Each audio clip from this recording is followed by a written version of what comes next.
Rian Antoni tersangka pencabulan terhadap anak di bawah umur yang viral dengan aksi sumpah pocongnya. Di persidangan Pengadilan Negeri Palembang akhirnya divonis hukuman 12 tahun penjara, denda 1 miliar rupiah.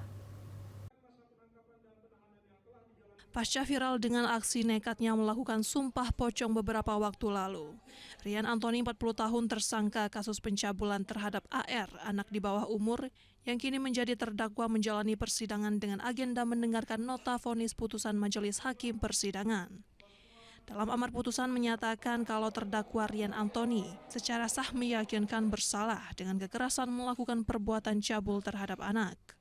Dengan itu, Majelis Hakim menjatuhkan vonis hukuman 12 tahun penjara dan denda 1 miliar subsidi 4 bulan penjara. Vonis tersebut lebih ringan 1 tahun dari tuntutan jaksa Kejati Sumsel. Mendengar amar putusan tersebut, terdakwa bersama kuasa hukumnya berang di hadapan Majelis Hakim sambil berdiri teriak banding.